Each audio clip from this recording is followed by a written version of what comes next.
বিসমিল্লাহ hotel and রেস্টুরেন্টের পক্ষ থেকে সবাইকে জানাচ্ছি আন্তরিক শুভেচ্ছা। আর দূরে কোথাও নয়, গ্রাম বাংলার খাবার খেতে চলে আসুন বিসমিল্লাহ রেস্টুরেন্টে।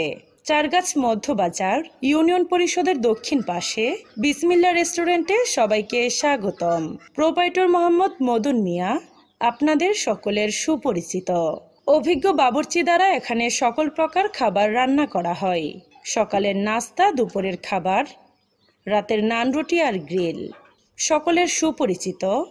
বিসমিল্লাহ রেস্টুরেন্টে খাবার খেতে চলে আসুন আজই। মনোরম পরিবেশে বসার সুব্যবস্থা রয়েছে। এখানে যে কোনো অনুষ্ঠানের খাবার অর্ডার সরবরাহ করা হয়। সুস্বাদু খাবারের অঙ্গীকার নিয়ে বিসমিল্লাহ রেস্টুরেন্ট আপনার পাশে। আমাদের ঠিকানা মনে রাখবেন, চারগাছ মধ্যবাজার ইউনিয়ন পরিষদের দক্ষিণ পাশে বিসমিল্লাহ রেস্টুরেন্ট অবস্থিত।